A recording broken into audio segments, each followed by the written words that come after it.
Bem, estamos de volta com o Argumento e hoje, dentro daquela série em torno dos 400 anos de Belém, vamos falar com Paula Rodrigues.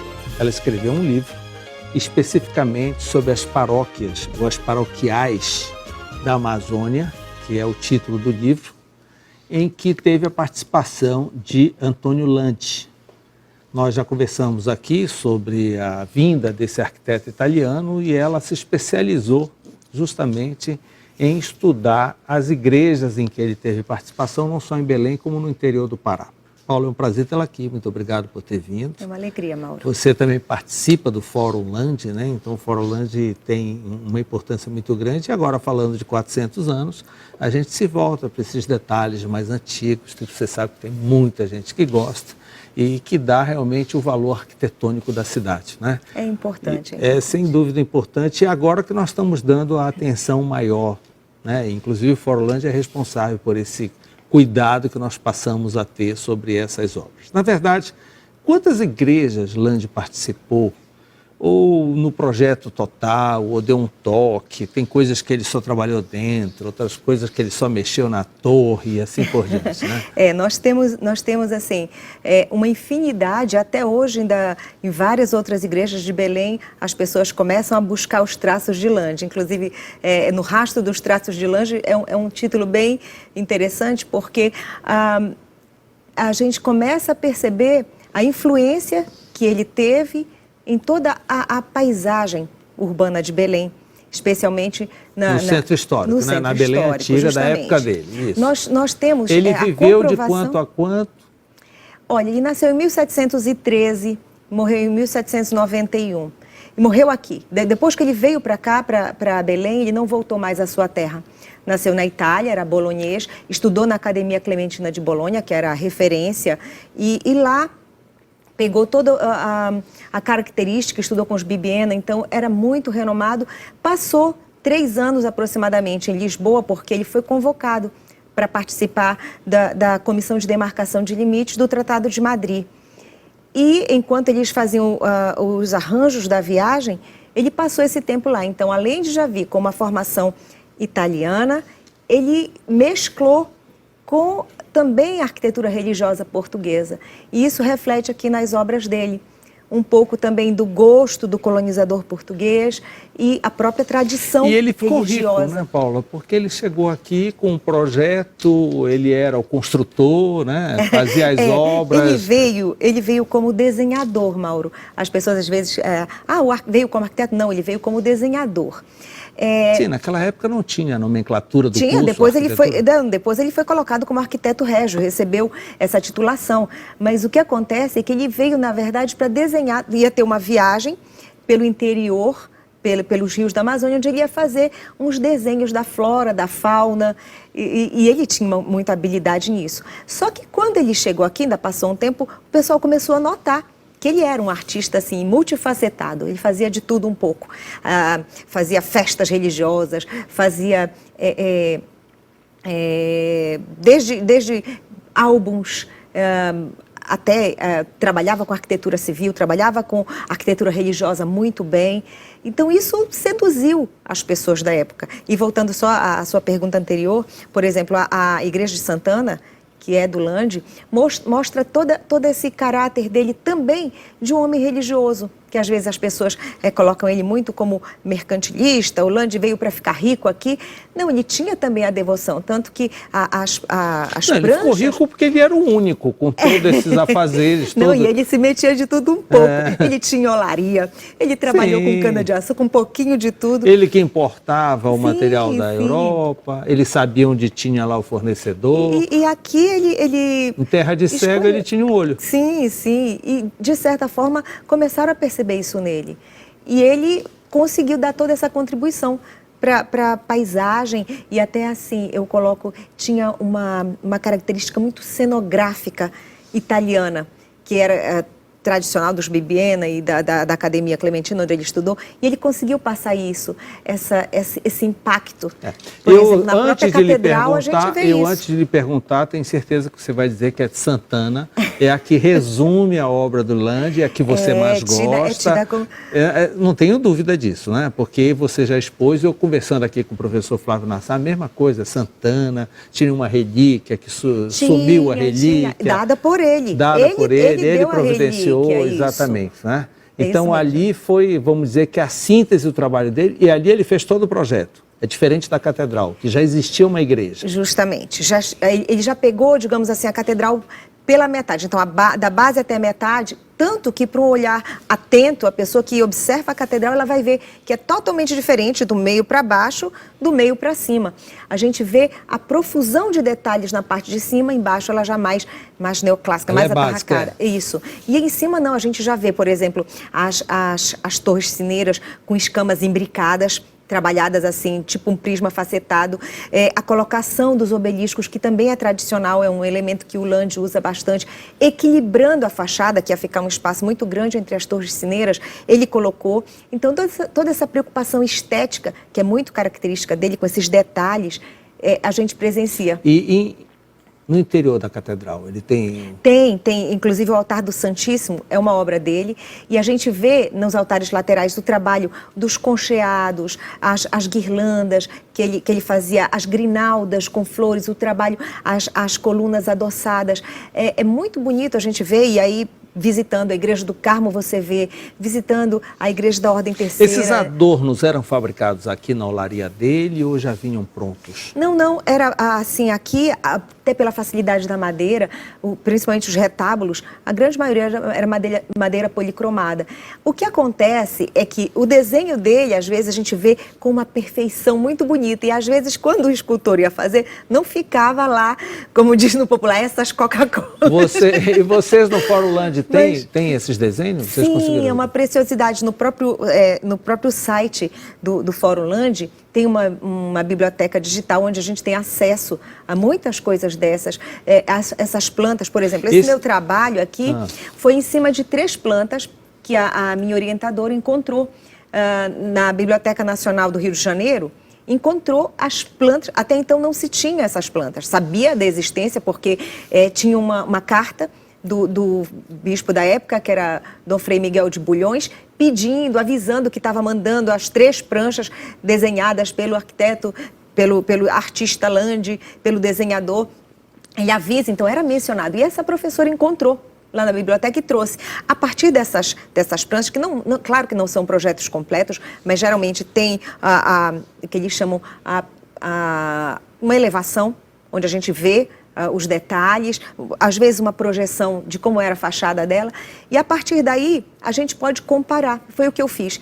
Fui instigada de perceber até onde foi obedecida essa ordem do bispo, que queria que essas igrejas fossem construídas, as alterações que foram feitas ao longo do tempo, e ao mesmo tempo, se o que o Lande projetava estava no gosto das pessoas. E uma coisa muito interessante foi isso que eu descobri, porque a planta que foi desenhada para ser replicada em todas as igrejas do interior, que era de Igarapé-Miri, o Lande fez 100 torres, que era uma tradição italiana. Tanto que Santana, que você falou anteriormente, foi projetada 100 torres. As torres são posteriores. Mas não tiveram mais o traço dele? Não. Foi colocada depois. O projeto dele era 100 torres. A mesma coisa ele fez para essa igreja de Igarapé-Miri, era 100 torres. Só que é muito forte a tradição portuguesa do uso de torres, né? Às vezes para marcar o nascimento de um varão, de um príncipe, sempre tinha aquela torre sineira como marco. E aí o que aconteceu? Eles pegaram, na verdade, a planta 1. Eram 3 plantas. Uma para a igreja grande, uma de porte médio, uma pequena, uma capelinha que era para Gurupá. A de Igarapé-Miri era de porte médio e a grande era de Cametá, com torres. E todo mundo saiu copiando a de Cametá porque tinham torres. A própria de Igarapé-Miri foi colocada a torre, não seguiram o projeto do Lande. A gente depois, pesquisando, viu que na de Moju, eles mantiveram assim, as torres. Aí a gente começa a brincar com isso, ver quem seguiu, quem não seguiu e ver os traços realmente. E aí, você conseguiu contar em quantas ele teve interferência? Eu achei assim, era um trabalho que dava para uma dissertação, para uma tese de doutorado, porque é muito grande. A minha vontade, na verdade, eu digo, era fazer o caminho que o Lande fez de barco, fazer toda a viagem e voltar. Ele foi aqui no Tocantins? Ele foi até, só andou aí? Até Manaus. Não, até Manaus. Voltou e durante todo esse período eu fico imaginando como eram bravos esses homens, né? E com toda aquela pouca estrutura, e viajavam e se aventuravam por essas terras. Um homem que veio da Europa, que estudou a vida inteira lá, e de repente se vê seduzido com Você falou isso. agora nessas 3 plantas, eu li alguma coisa, que eles vendiam, na verdade, para os bispos da época, um pacote, que já era a planta e todo o material de construção junto. Não, isso não tem referência. Nas pesquisas que eu fiz não falava nisso. O que a gente vê é que ele acompanhava as obras. Então, não era só... A maioria das obras ele se envolvia, até com dinheiro. Santana, ele colocou dinheiro dele para ajudar na construção. Porque ele era devoto, né, de Santana, e ele tinha esse cuidado todo especial. Sim, sim. E agora... Claro que algum ou outro material... Quanto tempo depois colocaram essas torres em Santana? De Santana? Acho que foi uns 60, 80 anos depois. Não sei se chega a tanto. Mas o fato é que no projeto dele, inclusive tinha projetos na Itália parecidos sem as torres, que é uma tradição justamente da Academia Clementina e da escola italiana. E nesse seu trabalho, nessa sua pesquisa, você não vê nada como cópia do que já existia na Itália e em Portugal? Sim, a gente percebe, a gente vê modelos que foram copiados, adotados e que são aproveitados aqui e ao mesmo tempo adaptados em função da mão de obra local, em função do material que chega. Isso é muito bacana e ao mesmo tempo ver entre as igrejas. Na igreja do interior, eu vi às vezes algo da Catedral, da Sé. Na igreja de Santarém, as torres imbricadas. Então, na igreja de Santana de Óbidos, a gente consegue ver. É uma riqueza muito grande, Mauro. Todo pesquisador, quando começa, a gente acha que tem um objeto de estudo. E aí vai acrescentando. Quando você vê, aquilo tem um mundo na sua frente, você tem que começar a cortar. Porque eu ainda tenho muita vontade de continuar mais a fundo no interior. E você para encontrar mais esses tem traços. Ideia da influência? Esses projetos também não foram reproduzidos em outros estados, em outros países? Não sei mensurar se houve essa transposição, né, de pegar um projeto do Lande para outro local. O que a gente vê são projetos feitos lá por ele anteriormente e depois aqui, até porque ele não voltou. E o Lande, ele ficou muito tempo esquecido, Mauro. Nesse ponto, assim, a gente chama atenção que se não fossem alguns escritores e pesquisadores e autores para trazer de volta, por exemplo, como é o caso do Augusto Meira Filho, que tem 2 livros muito bons, que mostraram, tanto que um é um título muito bacana, que é Lande, este desconhecido. E era um desconhecido mesmo. As pessoas não sabiam. O Donato Melo Júnior também mencionava, mas o Fórum Lande teve esse grande papel de trazer, de chamar, de mostrar quem foi Lande, mostrar todo o trabalho, pesquisar e fazer esse convênio que hoje existe entre as universidades, tanto da Itália quanto de Portugal, e o Fórum Lande aqui, através da Universidade Federal do Pará. Isso possibilitou um enriquecimento. Então, às vezes tem alunos daqui que vão para lá e assim como vem os professores de lá para cá. Tanto que esses livros, por exemplo, a gente teve acesso a esse professor Isabel Mendonça, aqui que foram foi minha livros orientadora. bases do seu. Sim, sim. A professora Isabel, que esse livro também é maravilhoso, eu sempre indico, quem quer estudar sobre Lande tem que ter esse livrinho na sua casa, que é Um Artista entre 2 Continentes. É um livro realmente de peso, literalmente. E esse também muito bom, da Amazônia Felcinha, que foi feito na época dos 500 anos, e é da própria Comissão Nacional para a Comemoração dos Descobrimentos. É um trabalho muito bacana e tem todas, eu falei para você das plantas, as pranchas, você tem acesso aqui com uma análise com profissionais que estudam bastante nisso. Então, é de uma riqueza sem fim. Isso tudo está disponível no Forulante. Sim. Se algum telespectador tiver interesse de conhecer detalhes, visita o Forulante, que é na Praça do Carmo, não é? Isso, bem próximo à Igreja do Carmo, bem na esquina. A Igreja do Carmo, o Lande trabalhou dentro. Dentro, isso. Fora já existia.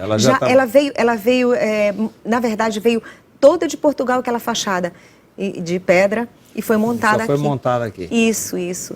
E para quem quiser, para quem ainda ficar com isso curiosidade... Isso que eu lhe pergunto, de repente, esse modelo, essa planta da Igreja do Carmo, não pode existir igual no Peru, na Colômbia, já que era um projeto já montado com todo o material pronto. Aí vinha para o Novo Mundo. Eu falei para você que foi a fachada que veio de lá, não veio a planta toda. A fachada dela veio para cá, inclusive numa igreja que já existia. E foi colocada. Teve até alguns probleminhas por causa depois que tiveram que ser ajustados, mas existia essa E ele facilidade. Cuidou da arquitetura de interiores, ele fez a decoração. Justamente, os altares laterais, no transepto tem 2 altares muito bonitos, que é do Sagrado Coração e o outro de Nossa Senhora, onde ele trabalhou. Ele fez inclusive uma capela mortuária, né? Sim, só que não é lá. Ele fez uma capela, que é do governador Ataíde Teve, que fica no Colégio Santo Antônio. As pessoas às vezes não sabem, mas tem uma área, uma capelinha, onde tem inclusive a pintura de quadratura, que era um traço muito, muito marcante do Lande, que na igreja de São Joãozinho, que para mim também, você falou na Santana, mas eu ficaria até em dúvida de te responder, porque eu tenho uma paixão pela São Joãozinho na Cidade Velha, que acho um mimo, é uma joia aquela igreja, e que que trouxe ao povo paraense um pouco dessa particularidade. Funciona serviços religiosos ainda, sim, na igreja de São João? Normalmente, funciona normalmente. Missas diárias, coisas assim? Não sei se são missas diárias, eu sei que ela abre diariamente, tem missa, acho que é nos fins de semana, tem batizado, tem casamento, isso tudo pode acontecer lá no São Joãozinho. E ela é um exemplar da pintura de quadratura, que é aquela que chamam de... ilusionismo, digamos assim, onde detalhes da arquitetura são colocados em pintura para dar a impressão que ela era maior. E o pessoal de grana na época também contratava ele para fazer os casarões, claro, né? Existem vários na cidade com o traço dele. E inclusive, logo na primeira rua de Belém, né, na Siqueira Mendes, já tem o que a gente chama, aquela casa cor-de-rosa, que chama Casa Rosada. Também está toda recuperada agora, toda restaurada. E com uma das características do Lande também, que são aqueles trabalhos nas portas e janelas, uma moldura que ele sempre tinha o cuidado de colocar. Tem no Palácio dos Governadores, que é uma obra muito boa dele também. Que é o Palácio Lauro Sodré. Isso mesmo. Paula, muito obrigado. Não daria tempo nem que fossem 5 programas do Mauro Bona. É verdade, mas olha, muito interessante. Isso serve para despertar a população, que talvez passe, como você falou, ele era desconhecido naquela época e hoje as pessoas nem lembrem, nem saibam desses pequenos detalhes. É muito importante isso e o Forulante é aberto diariamente, está à disposição para quem quiser estudar, podem acessar o site, pode pedir. Nós temos, assim, uma O seu livro está nas livrarias, né? Na Fox, esse livro fica sempre na Fox. Eu digo que a Débora tem um carinho especial pelos autores paraenses. Sim. E os autores paraenses também por ela. Então, como a gente não tem tempo de trabalhar com toda essa parte de venda e tudo, deixa que a Débora toma conta. Esse livro tem também no MAB, ele é vendido no MAB, mas eu trouxe esses trechos para os seus telespectadores. Vamos fazer uma forma na de oferecer para os telespectadores. Paula, muito obrigado por essa conversa e continue pesquisando, que realmente é muito interessante. Quando tiver coisa nova, nos avise. Tá bom, muito obrigada. Logo depois do intervalo, vamos falar com o presidente da CDP, Parsifal Pontes. Eu volto já.